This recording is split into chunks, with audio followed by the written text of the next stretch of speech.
first of all, do you want to kind of give me a background of Lana Wolf before fame? Like what life was like for you growing up kind of thing? So I've lived in a lot of different places, which is why my accent's so funny. I think a lot of people expect me to have a Ouija accent, and then when they hear me speaking, they're like, "What kind of accent's that?" But my family are kind of from Fife, and some of them are from Glasgow. But my dad was a civil engineer for a bit, so we like moved a lot with his job, while he was a civil engineer, and yeah, I've just lived in England. I've lived up in Aberdeenshire. I've lived in Selkirk in the Scottish Borders, Fife, Edinburgh, St Andrews, where I went to university. Yeah, a lot of different places. So it's hard to really pinpoint like where I'm from. People always ask me where I'm from, and I'm like, good question.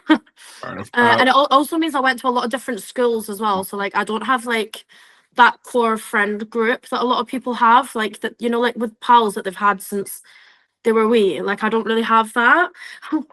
I know tiny violin, but yeah, it was kind of hard in that respect. But I mean, it's made me who I am today, and like I have noticed as well now, like I think it's affected me as an adult because see if I've stayed somewhere for like 2 years, I call it the 2 year itch, and then I just want to move. And like I bought this about 2 years ago, and I'm already thinking I'm wanting to move. So. Fair enough. Just But take I was going to say, just take a step back a little bit. What did yeah. you do at uni? So I studied French and Spanish because I always knew I wanted to travel, and yeah, I was just really good at it. I learned French first, and then I learned Spanish after I already knew French. But I went nannying in Madrid. So I did nannying twice, like so like an au pair. I did it once in Madrid and once in Tenerife, and I learned like fluent Spanish really quickly. But I already had the basis of French. Right. So what did you want to do? I'm learning German at the minute just for fun. But German's more similar to English. It's one of the Germanic languages, so it's a little bit harder to wrap my head around. But that's because I've started going to a lot of Hamburg games. And it really annoys me when I spend so much time in Germany and I don't understand anyone, because normally when I go abroad I understand everybody. I'll come back to Annoys football in a me. bit. I was going to say, so what did you want to do when you were growing up? Like, what did a young Lana want to be? I think I always thought I would be a teacher just because they get good holidays. I always wanted to have like a job where I had a lot of time off and a lot of freedom, I guess. I guess how I got into sex work though is I was working like 4 different jobs while I was at university. I was language tutoring, I was working in the Old Course Hotel as a spa attendant. I was also doing conference and events, and I also had a job in a fish and chip restaurant. So this was just to support me for university because my family didn't have much money then and they wouldn't support me. So I had to kind of work all these jobs.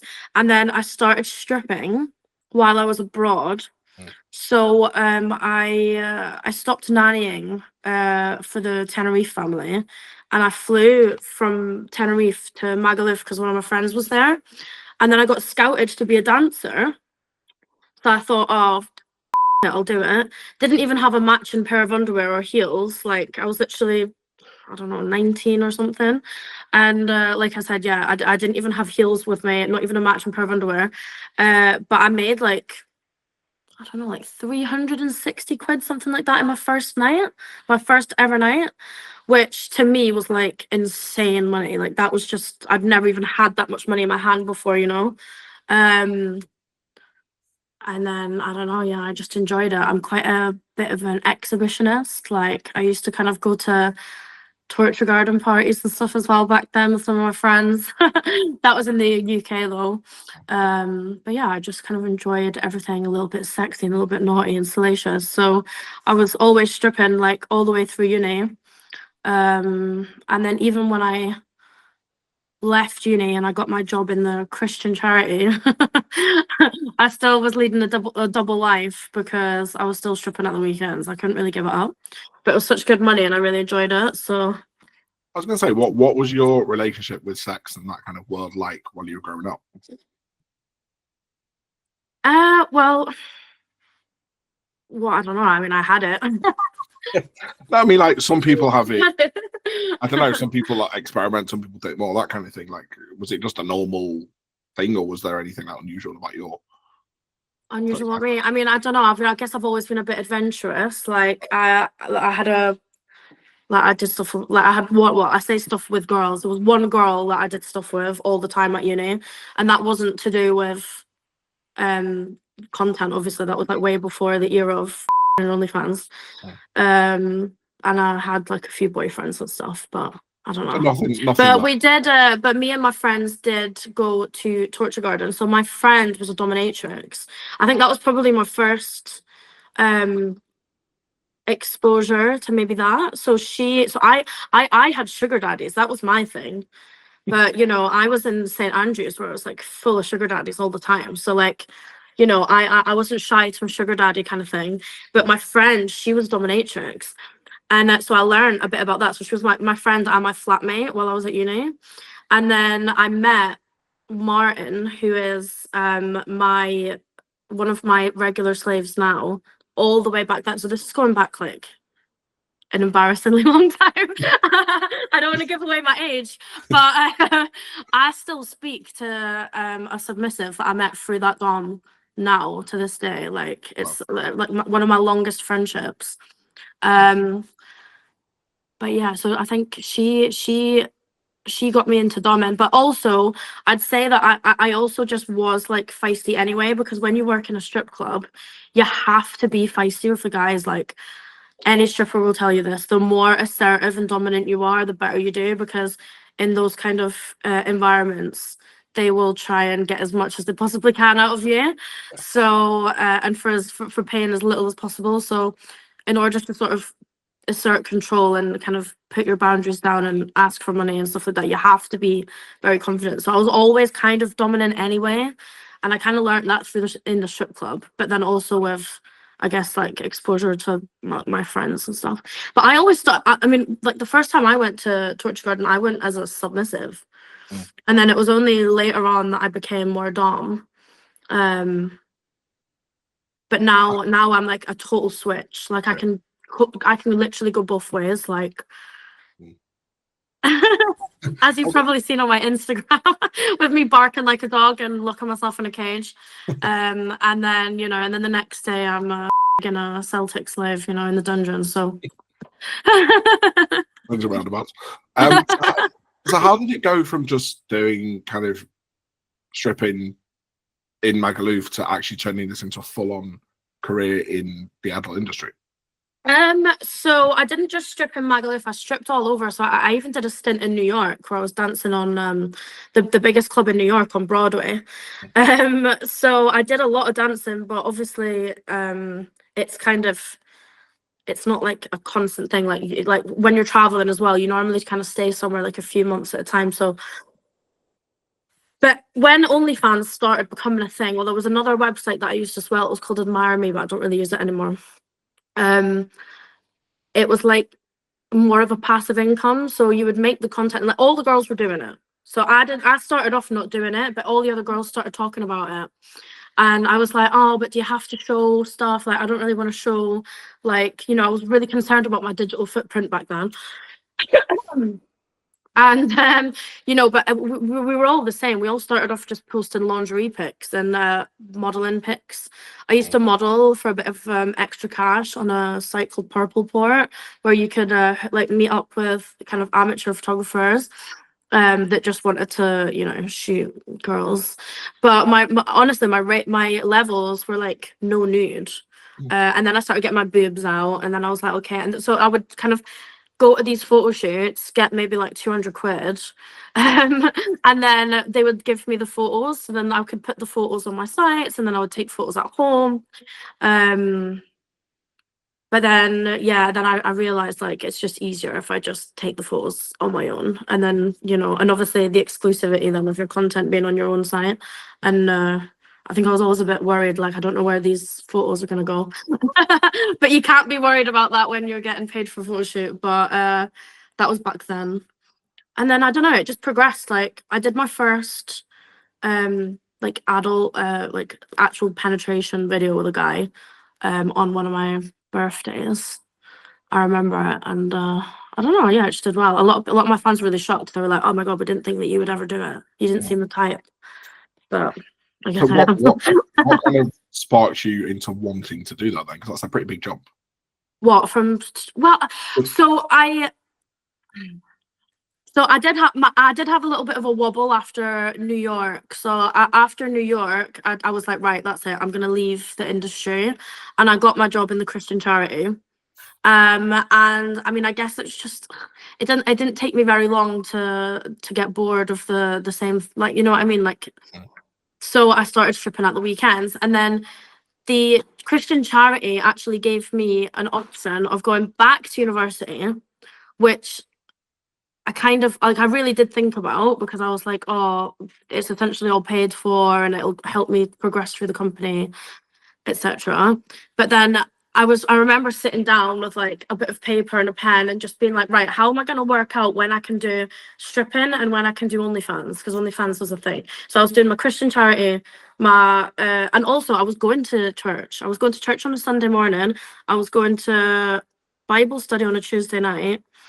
Then also in the evenings I was doing OnlyFans and Admire Me. And then on a Saturday night I was going to the strip club. And then Sunday morning I was going to the church. Yeah, it was mad. It was mad. I would never have taken you for like a Christian religious girl. Like, I'm not now. I tried it, but I'm not really into any religion. Each to their own, but it's not my thing. I tried it, do you know what I mean? But it's just not for me. But where was I? But we we so I so I was trying to work out how I could do this course amongst all the other things I was doing. And then it just dawned on me. I was like, what I want to do is OnlyFans and stripping. I was like, I don't want to do this other job. So I was like, I'm literally trying to figure out when I can do these things, the things that I like doing, which was the dancing and the OnlyFans, right? So I thought, you know what, I'm just gonna quit. So I bought my first property as soon as I had the keys. I put in my notice, and when I say it was like a matter of days, we went into lockdown. So I remember thinking, oh, damn it, I could have had all that furlough money. But luckily, because I don't know, it was just really lucky timing. I think I was already somewhat established on the platform OnlyFans and Admire Me, because I'd been doing it in the background. And then obviously, as you've probably heard, lockdown was really lucrative for OnlyFans girls, because it kind of blew up. It was new, it was exciting. Everybody was at home twiddling their thumbs and twiddling other things. So yeah, it just blew up. So really, everything happened great for me. Like, I don't regret anything. But I was gonna say, when you blew up at the same time as people like Elle Brooke and all that kind of thing. Yeah, so like we were the original big OnlyFans girls. Yeah. So how did you go? Like, what was the progression from going from OnlyFans to, you know, being on Pornhub and all that kind of thing? Like, making this a full-on career. So I mean, they approached me. So I don't have any management or any agents or anything like that. They obviously just saw me on social media. They were probably getting people commenting like, get Lana Wolf on, kind of thing. So they just approached me. Like, all the scenes that I've done, it's been them approaching me first. I try not to do like so many professional scenes though, because obviously I want to keep everything as exclusive as possible on my own sites. But I still do it just to kind of, I enjoy it. I enjoy staying relevant within the scene, like the adult, like the porn scene. You know, it's like good to stay involved. Also, it does bring some traffic, you know, so you end up on a big website, and you can get fans that way. But I'm a bit scared to just go full throttle into professional porn and have to do it all the time and have scenes coming out all the time, because I'm not sure how it would affect my own OnlyFans sales. I feel like most people in the industry kind of do one or the other. They either do exclusive paid sites, or they just put everything for free on tube sites and they get revenue that way. So I think one thing I was going to say was, before lockdown and before it all kind of blew up, like you and Elle and that kind of thing, I wouldn't have associated the term celebrity or fame with your kind of stuff. Yeah. But with it has now come a level of fame. Like, how have you adjusted to that? I don't know, like the biggest pinch me moment for me was last year when I was invited to go and watch a play, a theatre production, and it was on at the Fringe, but it tours all around the UK, and I was mentioned in the play, like they said, like Lana Wolf. So the play is singing "She's Not a Billy, She's a Tim," Mm. and it's about a Rangers fan and a Celtic fan that are locked up in the cells. And one of them says something like, "Oh, you know, is your husband not going to come and bail you out?" "Oh no, he won't. He won't come and bail me out. Why? Is he away with Lana Wolf?" And it's like, and there's no explanation of who I am. Like they just assume that everybody in the audience is going to know who I am. So it was just mad. Like I was like, I'm actually like low key a Rangers legend. Which is why I put it in my bio, but like I'm kind of joking when I say that because obviously I don't really see myself that way. But I mean, yeah, to be in like a full-on theatre production, and then I got asked to be like a special guest for the Royal Marines on Armed Forces Day a couple weeks ago. So that was like a big moment for me, you know, because that was like I actually got a ticket from Rangers Charity Foundation. Like it made my absolute life. I mean, it's quite cool how Rangers and groups associated with them kind of embraced you rather than be like, oh, well, they seem to have now. I mean, well, it's not like they never did, but I guess I just got like I don't know. I wasn't sure. Like I think I always had this like irrational fear that they probably hated me, Mr. Rangers, whoever he is, you know, wouldn't like me. But no, like they've never had problems with me. So and then I got that sort of. I see that as like an endorsement. yeah. Getting the ticket. So and I got to sit with all the Royal Marines in their uniform. It was a great day, apart from we lost. we lost against Motherwell, so the score wasn't great, but it was still a really cool experience. But no, I know what you mean about the fame thing. Like I still don't see myself as famous. Like I go out all the time on my own. I don't have security. People always come up to me and they're like, "Hey Lana," and I'm like, "Yeah." They're like, "Why are you just here on your own?" And I'm like, "I don't know, because I'm just a normal person. I'm just getting a bus." I'm like, "I thought you'd be with all your managers and your security guards." And I'm like, "No, I can't walk around like I can, but I you know, I don't know. Maybe some other girls wouldn't have the balls to do that, but I feel like I can handle myself." Yeah. I think But as I well, do get recognised a lot, and especially in like Glasgow when I'm in Glasgow. But it's funny. I got recognised in I get recognised in Hamburg a lot now as well because I'm a Hamburg fan. where did the Hamburg? I was going to come off this later, but might as well Yeah. talk about where did this Hamburg thing come from? So Rangers and Hamburg are like essentially like twin teams, kind of. They're like so there's like the Blues Brothers are like Linfield, Hamburg, Chelsea, and Rangers, and it just kind of goes back to like All right. an old like Protestant thing. No, but I was expecting something more like dramatic, but no, okay. no, like there's just always been like an affiliation there, Right. and a lot of the Hamburg lads come over to Rangers, and then I met them kind of in Oswald's, which is the pub that I'm never out of, and then they would always message me every time they were coming over, so I'd always go and see them, and then they were like, "You need to come to Hamburg for a game," so I was like, "Okay," but you know, Hamburg's HSV is actually in the second league, Mm. so I mean I wasn't expecting much, but oh my god, German football is something else. Like I've been to 3 Hamburg games now, and every single time it's blown my mind because of the atmosphere, and they always fill the stadium. Yeah. It's just League Two, absolutely unreal atmosphere. So I absolutely love it. But yeah, I was there recently, and I was just shopping. I went to CP Company to get a jumper, and the German lads in the shop knew who I was. And they weren't even Hamburg fans, they were St. Pauli fans. But that's like the rivals for Hamburg, so it kind of makes sense. Right. With that kind of platform and the fame and stuff, you do get to kind of talk about other stuff and like be a bit of a spokesperson, shall we say. And something you've spoken about in the past is mental health stuff. Mm-hmm. So I just kind of want to come on to that. Like, what is it that's made you speak out about it in the past? And do you want to kind of explain the difficulties or the situations you've had with your mental health over the years? Okay, so I think I'm a bit of an oversharer. I might not be as much these days. I might have calmed down a bit. I don't know. You can tell me that. But I've always just put my whole life online. Always have done, even before OnlyFans. I was on Snapchat, and I used to just talk on Snapchat all the time and post my whole life and post probably things that I shouldn't. But I guess it got to the point where I was, I don't know, acting out. I was getting a lot of hate. I was using a stupid amount of alcohol and drugs all the time to try and cope with. I guess it comes with the fame. It's just like a lot of hate online, and I can't I can't not look at it. Like I'll literally like want to see what people are saying about me. And half of it isn't even true as well. Like I feel like I'm like one of the unluckiest people that because of what I do, where I like kind of rage bait football fans. I kind of it's to be expected, but they do.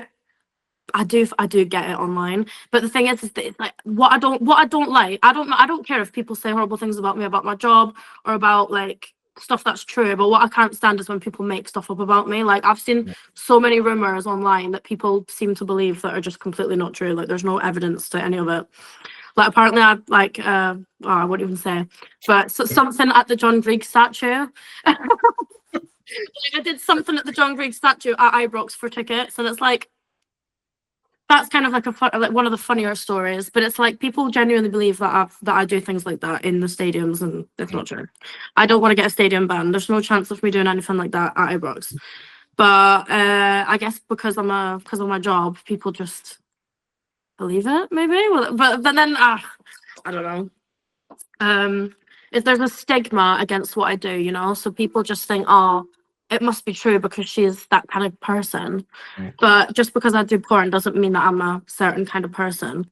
But I hope that the people that actually watch me on TikTok live and like listen to me speak and they've kind of got to know my personality a bit, know that it's not always what I'm made out to be online.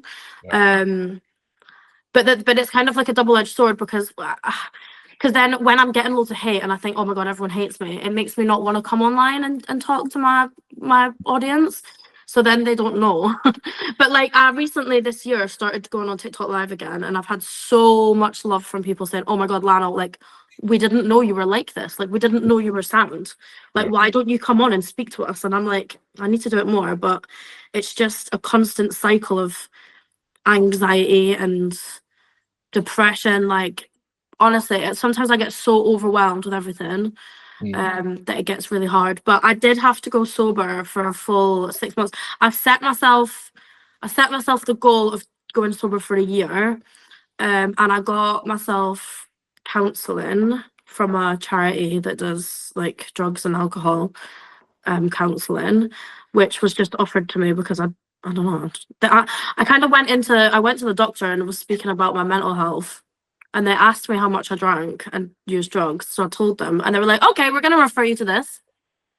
So I didn't even think I had a problem, if that makes sense. But I saw an interview you did with the Sun about how I think one of your lowest points where you were in Liverpool, if I remember rightly. Oh yeah, I went down to Liverpool and I went to meet a guy that I really fancied. And I got so drunk before I met the guy. So I think he was in a band and he was on the stage. But I kind of got there a bit late, so I didn't really speak to him before he was on set. So I went in and I got absolutely plastered. By the time he got off, I was just absolutely minging. I was sick on myself. So waiting at the bar for another drink, I was sick on myself, and he was like, "Oh my god, Lana, you've just been sick on yourself." And I was like, "No, I haven't." And then I don't remember how I got home. I remember being on the floor with people being like, "Isn't that Lana Wolf? Lana, are you all right?" And they're like picking me up. Some random took me back to my hotel and got me into my hotel. Don't know who.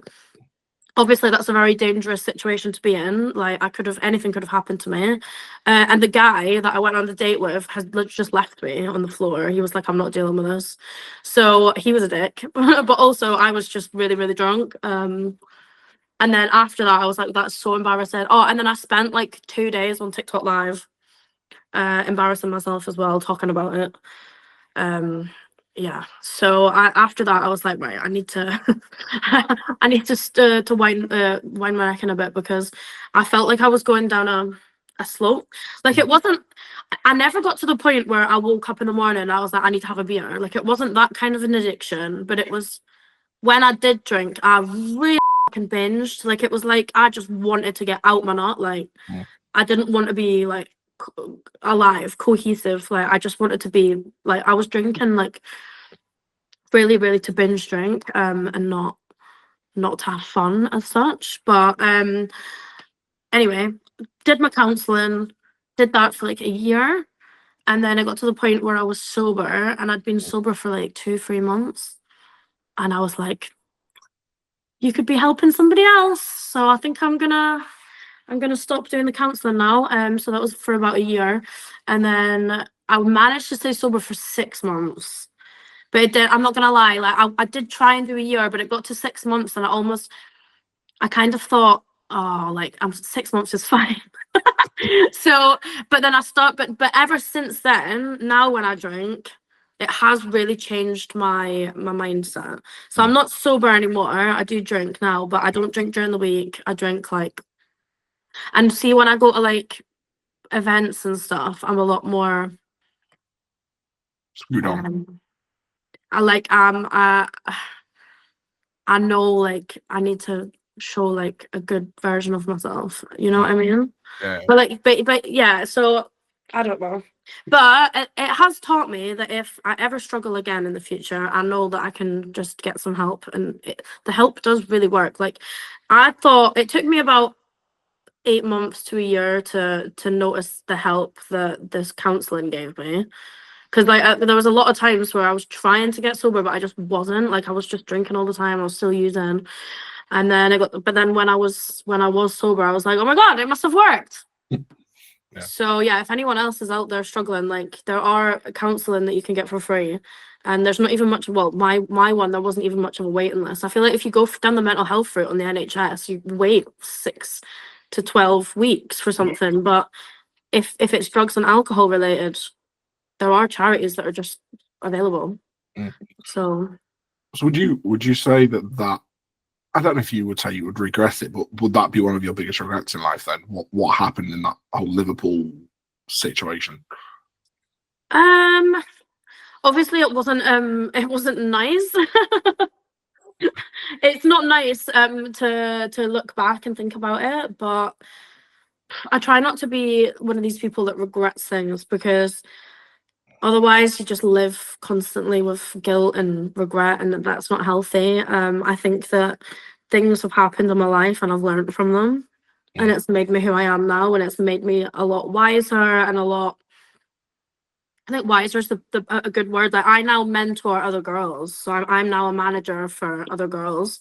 I've got an OnlyFans agency and a cam agency, so I've got like a bit of a Wolf Manor family going on up here in Scotland, and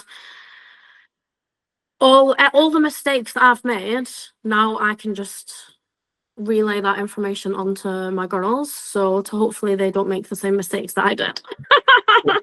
With that in But mind, as you said before, we were, me and the other girls that you mentioned, we were like the original OnlyFans girls, and we didn't know that we were going to become celebrities, as you say, like, or in the public eye. But we had no idea how big it was going to go, or how much money you'd make, or how much clout you'd get from it. So I've had to kind of, maybe I'm like the example for girls of stuff not to do, maybe. Like I was don't embarrass yourself and then put it all over the internet, maybe. gonna say, But oh well. with that in mind, like, what if you could kind of give yourself, like a younger you, a bit of advice? What would it be?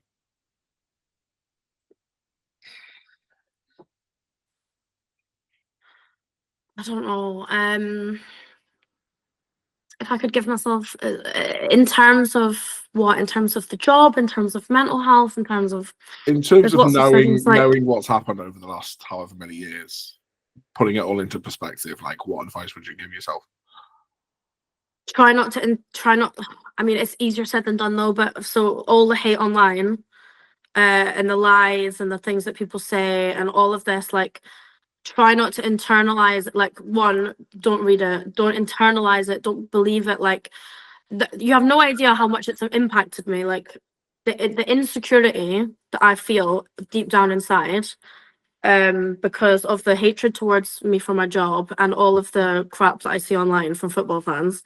Like it affects everything. Like it affects my relationship. So like if I'm in a, let's say I'm in an abusive relationship, like, but I feel so about myself. Like I don't think that I'm gonna get anyone else. So I'm gonna stay in that. Do you know what I mean? Like it's all related. Which is why like there's so many pros to this job, but there's also so many cons. Like I feel like now I'm pretty sane, like I'm all right, but it's been a journey to get here. So any girls that want to start, I obviously say like, do you think you can handle being absolutely hated by by people online? But the thing is that what I also have learned is, even when I remember there was one year at Transmit, people were being horrible about me online. And my pal was like, no, let's go to Transmit, come on, it'll be fun. And I was like, Transmit, I'm like, with no security, I'm just gonna walk into like a field fucking loads of Glaswegians that know who I am. And I thought, oh my god, I'm gonna get like, I don't know, battered or something. I was honestly so scared. And like, it took what would have been a 15-minute walk to get to Glasgow Green, took us about an hour and a half, because every 5 minutes I was being sick from anxiety, like because I've just got like overwhelming like anxiety, panic attack things that happen sometimes. And it literally, I was being sick. And then when I got there, everybody loved me. So then I realized, I was like, what people say online isn't necessarily what they think of you. Like, I don't know. I get all love from. I've never had any issues from anybody face to face. Nobody's ever said anything bad to me. It's always love. It's always, oh my god, Lana, like, and they want to get a picture, and then they ask me stuff about what they've seen online, and like people like, I don't know, they like ask like they care about me, you know, like they'll ask about what the things that you're asking about, like the drink and whatever. And I guess people feel like they know you because they see you. yeah, it's a part of social relationship, because I speak to people like they know me. We've got the same hobbies, whether it's football or, you know, any, like I guess I'm a relatable person somewhat. And people speak to me about when they see me. But so yeah, it's just, I honestly would like be quite what's the word, is it agoraphobic, you know, where you just don't want to leave your house. Like I've had days where I just don't want to do anything. I feel very overwhelmed, don't want to leave my house, don't want to go anywhere, like not even to like like to get groceries. I'd rather order in just because I don't want to go out. It's just like this anxiety. But I also was very lonely because I didn't have any friends in the industry. The friends that I did have turned their back on me when I started getting quite big, and it was just really lonely. And then, you know, I just didn't think, like, as far as dating and guys, like I didn't know if anybody would want to be with me because of, I don't know, like having an infamous reputation and all the hate online, and then obviously what my job is, and obviously living up in Scotland as well. Like there's not much of a OnlyFans like sex work community up here. Well, not that I knew of back then, but I seem to have created one now, which through Wolf Manor, which is great. Like I'm so happy now. I've got a really great group of friends. We all work together like amazingly. We all support each other.